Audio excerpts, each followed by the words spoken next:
Hi guys, sorry to interrupt your viewing, but please subscribe to the channel and like this video. Thank you.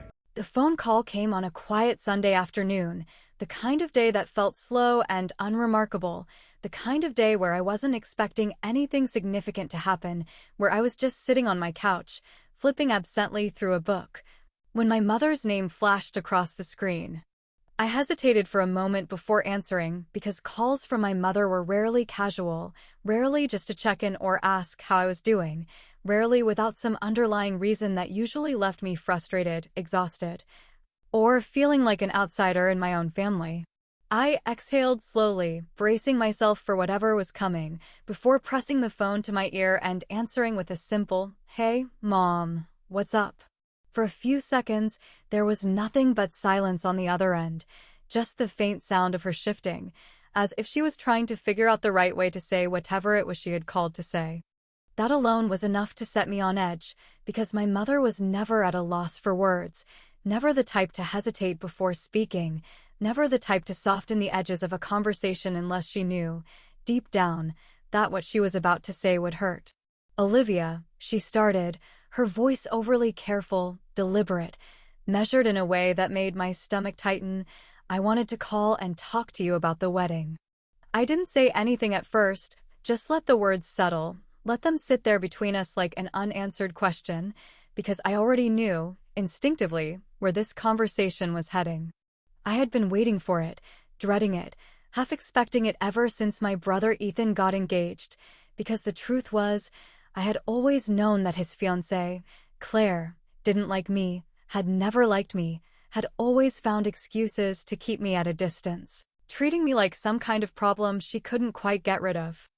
I had spent years trying to be civil, trying to play nice, trying to tell myself that maybe, eventually, she would warm up to me, that maybe my brother would step in and remind her that I was family, that I mattered, that I wasn't just some inconvenient presence to be tolerated. But as my mother took a breath and continued speaking, I realized that I had been wasting my time. "I think," she said, carefully, cautiously, as if choosing her words with the precision of a surgeon making a delicate incision, "it's best if you don't come to the wedding." I felt my entire body go still, my fingers tightening around the phone, my breath catching for just a second before I forced myself to exhale, to stay calm, to not let the words hit as hard as they did. "Excuse me?" I said, keeping my voice even, though I could already feel the sharp edge of anger creeping in. "What do you mean, it's best if I don't come?" She sighed, the kind of sigh that was meant to sound regretful but was really just another attempt at controlling the conversation, at keeping the peace, at making sure everything stayed exactly the way she wanted it to. "Claire feels that your energy is difficult," she said, still dancing around the real issue, still refusing to just say it. "She thinks you bring too much negativity into the family, and she doesn't want anything to ruin the day." I let out a short, humorless laugh, shaking my head even though she couldn't see me, because of course, it had to be about that, had to be about me being too negative, had to be about the way I didn't just let things slide. The way I didn't pretend everything was fine when it wasn't, the way I didn't play along with the polite, surface-level conversations that Claire seemed to thrive on. "So, let me get this straight," I said, forcing my voice to remain level, even though I could feel my heart pounding against my ribs. "I'm being uninvited to my own brother's wedding because his fiancée finds me inconvenient?" My mother hesitated, but she didn't deny it. And that silence told me everything I needed to know. For a long time, I had let things like this slide, had let the little slights go unchallenged, had let my family treat me like an afterthought because it was easier than fighting for a place that they had never really wanted me to have. But something about this, something about hearing my own mother say the words out loud, something about knowing that Ethan had let this happen, had let Claire dictate who was and wasn't welcome at his wedding, made something inside me shift. I could feel it, the slow burn of something sharper than anger, something colder than disappointment, something that settled deep in my chest and whispered, "Enough." I wasn't going to beg, wasn't going to argue, wasn't going to ask Ethan to reconsider, because if he wanted to marry someone who could so easily erase his own sister from one of the biggest days of his life, then that was his choice. But I wasn't just going to disappear, wasn't just going to let them pretend I didn't exist, wasn't just going to sit quietly while they acted like I deserved this. So, I forced a smile into my voice, even as my hands clenched into fists, even as my chest ached with something I refused to name. "That's fine," I said, keeping my tone light, unaffected, as if this entire conversation meant nothing to me. "I hope you all have a wonderful day." I hung up before she could respond, before she could try to justify it further, before she could say anything that might make this feel even worse than it already did. I sat there for a long time, just staring at the phone in my hands, letting the weight of it settle over me, letting the anger, the hurt, the quiet, simmering resentment settle into something steadier, something more dangerous, something that felt a lot like clarity. And then, just as I was about to shut my phone off for the night, just as I was about to try and move on, a notification popped up at the top of my screen, a message from a friend I hadn't spoken to in months, a single line of text that sent my pulse spiking. That made my breath catch, that made the corners of my mouth curl into something cold and unforgiving. "You're not gonna believe this, but isn't this Claire?" Attached to the message was a screenshot.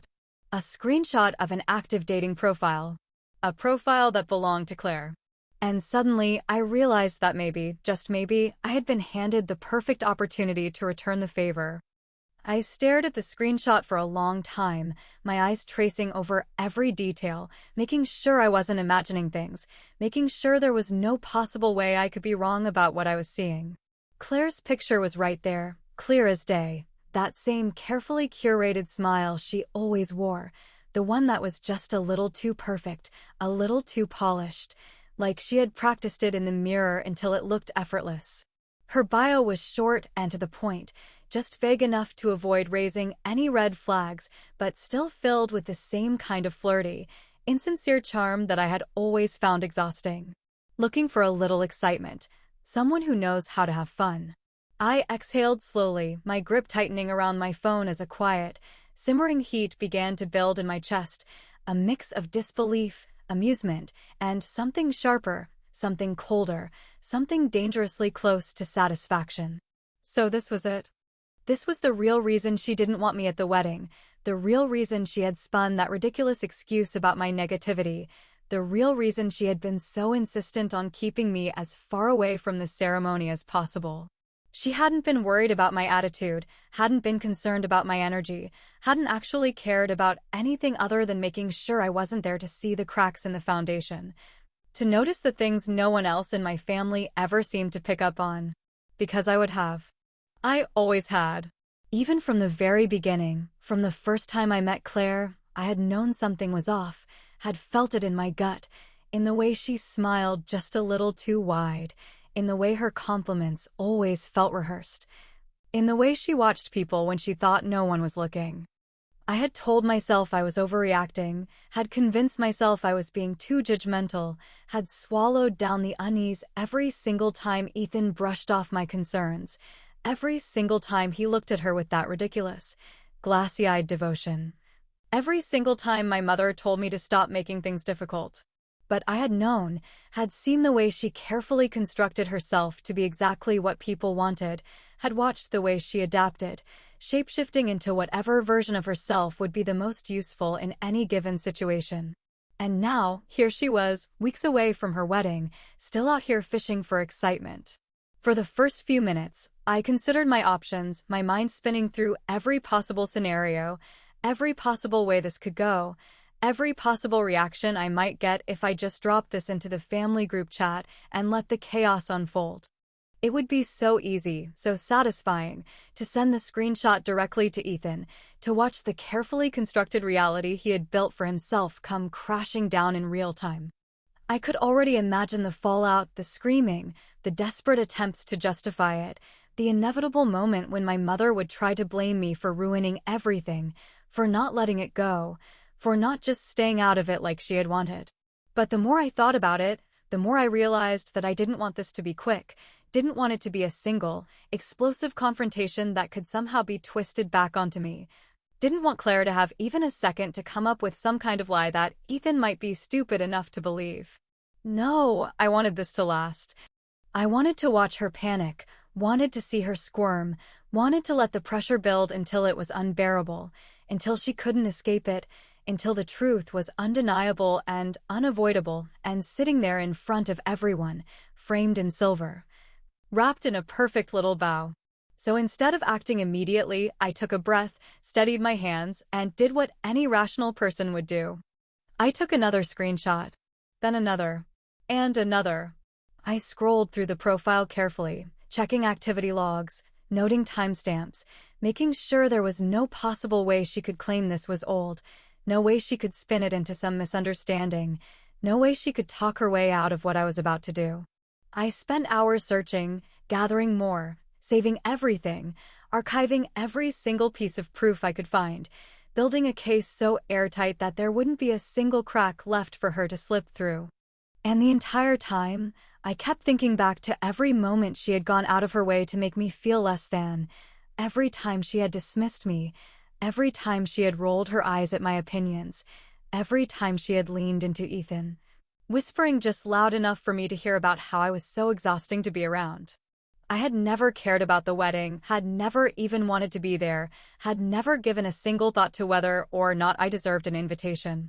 But now I was going to make sure they never forgot that I wasn't there. And just like that, my decision was made. I was going to send a wedding gift after all.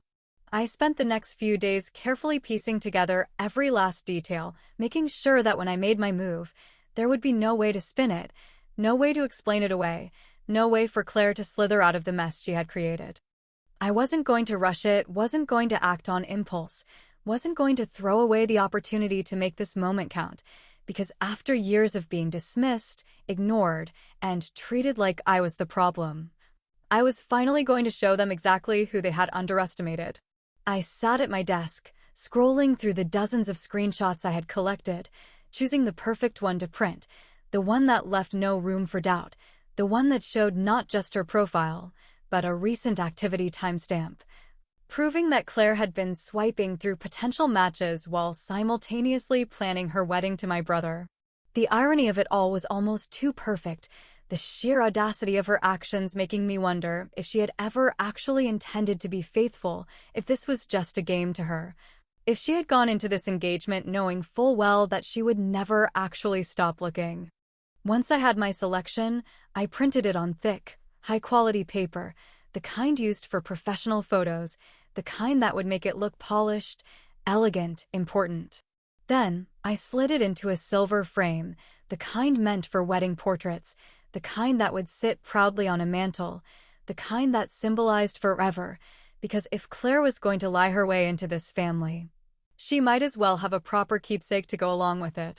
I wrapped it carefully, taking my time folding the paper, smoothing out the edges, tying a satin ribbon around the box, making it look as though it had come from someone sending their warmest regards, someone who wished the couple nothing but happiness, someone who belonged at that wedding. And then, I took out a blank card, the thick, embossed kind with gold trim, the kind that looked like it had come straight from an expensive boutique, the kind that would be opened in front of an audience. Wishing you a lifetime of honesty and trust. Love, Olivia. No accusations. No dramatic explanations. No outright exposure. Just a single sentence, loaded with enough meaning to set the entire evening on fire.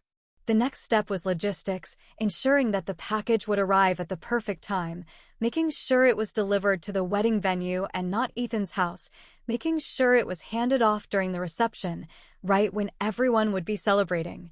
Right when the speeches would be flowing, right when they would be basking in the glow of their supposed perfect day. I called the venue under the guise of a distant cousin sending a gift, confirming the exact schedule, making sure I had the timing down to the minute, making sure that when the moment came, Claire would have nowhere to hide. And then I waited.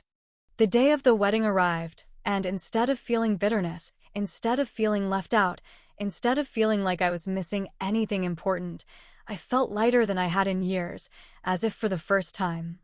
I was no longer carrying the weight of my family's disapproval, no longer forcing myself to try and fit into a space that had never really been meant for me. I went out with a friend, ordering a drink, laughing in a way that wasn't forced, enjoying the knowledge that at that very moment, my gift was being unwrapped, my message being delivered, my carefully orchestrated revenge unfolding exactly as I had planned. And then, just as I took another sip, my phone buzzed on the table, my mother's name flashing across the screen, the call coming in earlier than I had expected, the kind of timing that told me the reception must have just started falling apart. I let it ring for a moment, let the anticipation build, let myself savor the image of Claire's face as the realization dawned on her, let myself imagine the gasps, the whispers.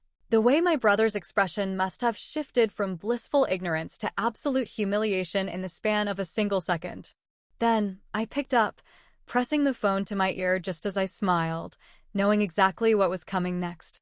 And from the other end, my mother's voice exploded in sheer, unfiltered rage. The second I picked up the phone, my mother's voice exploded in my ear, a shrill mix of anger, disbelief, and pure, unfiltered outrage, her words coming so fast and so loud that I had to hold the phone away for a moment just to keep from going deaf. "Olivia, what the hell did you do?" She shrieked, her voice rising and falling in that familiar, dramatic way she always used when she wanted to make it clear that I was the villain, that I was the problem. That I had somehow ruined everything with my inability to just stay quiet and accept whatever scraps of respect this family had been willing to throw my way. I took my time answering, letting her rant, letting her voice fill the silence between us, letting her lose it while I calmly sipped my drink, enjoying the fact that for the first time in my life, I wasn't the one caught off guard. Wasn't the one sitting there scrambling to justify myself, wasn't the one trying to explain why I deserved even the smallest amount of consideration. "I'm gonna need you to be a little more specific, Mom," I said finally, keeping my voice light, almost amused, as I swirled the ice in my glass and leaned back in my chair. "Because you sound upset, and I'm really struggling to understand why. Don't you dare play dumb with me." She snapped, her voice practically vibrating with fury, her words dripping with that same condescending exasperation she had always used whenever she talked to me, as if I was a child. As if I was incapable of understanding the damage I had supposedly caused. "The gift, Olivia. The gift. How could you be so cruel, so spiteful, so absolutely heartless to do something like this on your own brother's wedding day?" I had to bite back a laugh, had to physically stop myself from letting out the kind of satisfied chuckle that would have only sent her further into hysterics, because the sheer hypocrisy of it all was almost too much to handle. For weeks, I had been expected to sit quietly and accept that I wasn't welcome, had been told to just let it go, had been forced to listen as they justified why I didn't belong at my own brother's wedding, and yet the second I did something about it, the second I took control of the narrative, the second I made them feel even an ounce of the exclusion and humiliation they had so casually thrown at me, suddenly I was the villain, suddenly I was the bad guy, suddenly I was the one who had taken things too far. I exhaled slowly, setting my drink down, letting a deliberate pause stretch between us before finally delivering the line I had been waiting to say all night. "Maybe," I said, keeping my voice calm, steady, unshaken by her fury, "you should ask your new daughter-in-law why she's still swiping on Tinder." The silence that followed was so sharp, so immediate, so absolute that for a moment, I thought the call had disconnected, thought maybe she had hung up in shock, thought maybe she was finally realizing that this wasn't some petty act of revenge. That this wasn't some childish outburst, that this wasn't me being negative or difficult or any of the other things she had accused me of being over the years. Then, finally, a slow, shaky inhale crackled through the speaker, followed by a voice that was suddenly lower, quieter, more hesitant, more afraid of what she might hear next. "What are you talking about?" I smiled, stretching my legs out in front of me, letting my body relax into the moment, letting myself enjoy the unraveling of everything they had tried so hard to protect. "Oh, you didn't know?" I asked, feigning surprise, tilting my head slightly as if she could see the expression on my face. "Well, that's funny, because Claire certainly seemed to be having a great time looking for her next husband while she was planning this wedding." The gasp that followed was sharp, choked, somewhere between denial and realization, as if her mind was struggling to reconcile the image she had of Claire, the perfect, sweet, wonderful woman she had chosen over her own daughter, with the reality that was now staring her in the face. "That's not.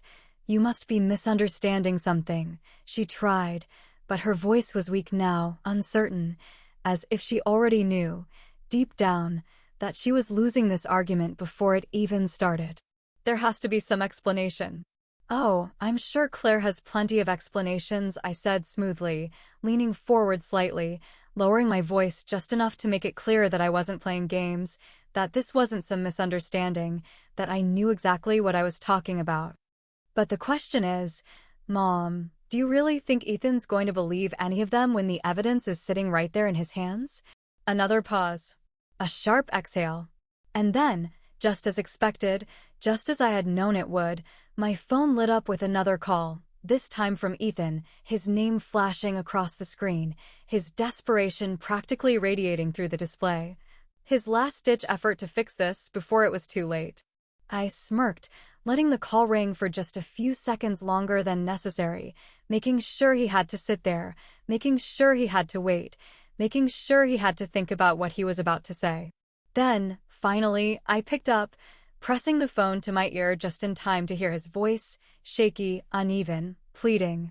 "Tell me you're lying," he said, his voice barely above a whisper, as if saying it too loudly would somehow make it real, as if he still thought he could wish it away, as if he still believed, even now, that I was the one trying to destroy his life instead of the woman he had chosen over his own sister. I let this silence stretch, let him sit with it, let him feel the weight of what was coming before I finally spoke, my voice steady, unwavering, filled with the kind of certainty that couldn't be argued with. Check the picture. The days following the wedding unfolded like the slow-motion collapse of a house of cards, each carefully placed lie toppling over itself, each denial crumbling under the weight of undeniable truth, each desperate attempt to salvage the illusion of perfection falling apart in real time. I didn't need to ask for updates, didn't need to press for details, didn't need to involve myself in the wreckage. I simply sat back and watched as the inevitable happened, as the consequences of their choices unraveled exactly as I had known they would. Claire and Ethan's marriage didn't even last long enough for the ink to dry on the paperwork, didn't even make it to the honeymoon phase, didn't even get the chance to settle into the routine of forever before the reality of what had been exposed shattered any possibility of pretending. From what I gathered, Ethan had confronted her in private first, giving her the chance to explain, to weave another one of her perfectly constructed stories, to throw out excuses and justifications and pleas. "Baby, let me explain." But there was no explanation good enough, no story convincing enough, no carefully placed lie that could erase the sheer humiliation of realizing that everyone at the wedding had seen it too. Because while my framed gift had been discreetly placed among the other presents at the reception, it had not stayed a private discovery for long. By the time Claire had managed to rip it out of Ethan's hands, by the time she had shoved it back into the box, by the time she had tried to smooth over the panic in her expression, it had already been too late. Someone, whether it was a bridesmaid, a nosy aunt, or one of Ethan's college friends who had never liked Claire to begin with, had caught a glimpse of the photo through the glass, had seen just enough to know, had whispered to someone else, had spread the information like wildfire until the entire atmosphere of the reception had shifted into something heavy, something tense, something that Claire could no longer control. By the end of the night, Claire had left alone, her dress still pristine, her hair still perfectly pinned, but her future as Ethan's wife already over. My mother didn't call me again, didn't demand an explanation, didn't try to convince me that I had ruined anything, because there was nothing left to say, nothing left to fix, nothing left to argue about. Instead, my family did what they did best, pretended it hadn't happened, pretended that Ethan had simply dodged a bullet, pretended that it was all some unfortunate misunderstanding that had nothing to do with me and everything to do with Claire's true colors finally showing. They shifted the narrative, rewrote history in real time, crafted a version of events where Ethan was lucky, where they had always had their doubts, where I was nothing more than a distant spectator rather than the person who had orchestrated the downfall from the very beginning. And I let them.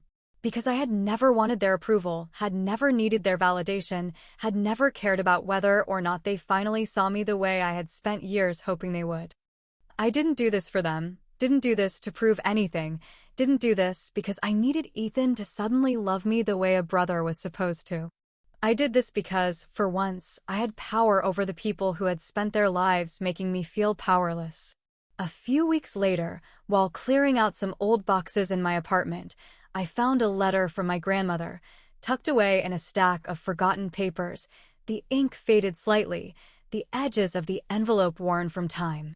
She had always been the only one in my family who had really seen me, who had never tried to change me, who had told me, in the quiet moments when no one else was listening, that I didn't need to fight for a place in a family that had already decided I wasn't worth holding on to.